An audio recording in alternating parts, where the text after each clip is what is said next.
నమస్తే, welcome to golden screens.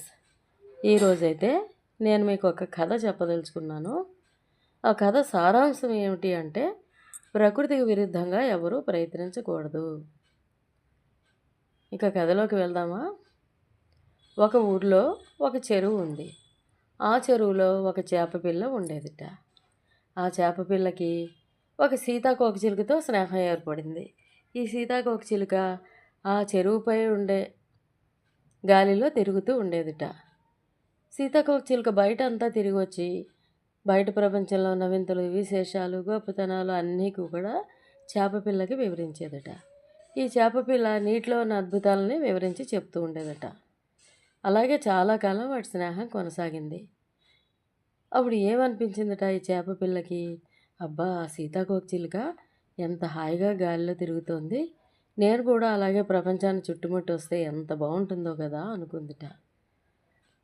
ఈ సీతాకోకచిలుకకి ఏమనిపించింది, చేపలాగా నీటిలో ఈదుతూ ఉంటే నీటి అడుగునున్న అద్భుతాలన్నీ చూడవచ్చును కదా అని దానికి కోరికగా అనిపించిందిట.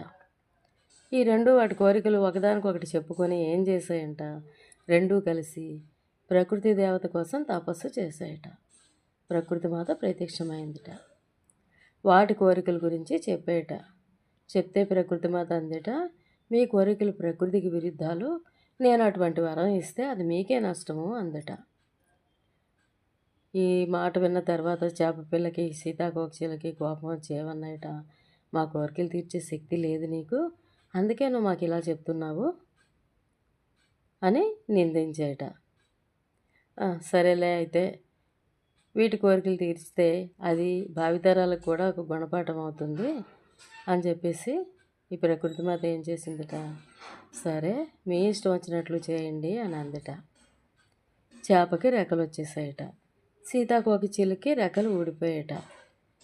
చేప కొంతసేపు మాత్రమే గాల్లోకి ఎగిరి తన శరీర బరువు సహకరించలేక చెరువు గట్టుపై పడి ఊపిరాడక చనిపోయిందట. రెక్కలు వచ్చినంత మాత్రాన చేప అలాగా బరువుతోటి ఎలాగా పైన తిరుగుతుంది? ఆ బరువు కాయలేక ఆ చెరువు గట్టుపై పడి ఊపిరాడక చనిపోయిందట. ఈ రెక్కలు ఊడిపోయిన సీతాకోకచిలుక ఏం చేసింది, నీటిలో పడి ఈత ప్రారంభించిందట.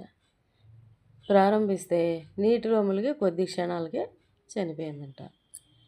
ఈ విధంగా ప్రకృతికి విరుద్ధంగా వరాలు కోరి తనువులు చాలించాయి అమాయకమైన చేప పిల్ల, సీతాకోకచిలుక. వాటిని చూసి ప్రకృతి మాత బాధపడిందట. అందుకే ఎవరు కూడా ప్రకృతికి విరుద్ధంగా ప్రయత్నించకూడదు అనేది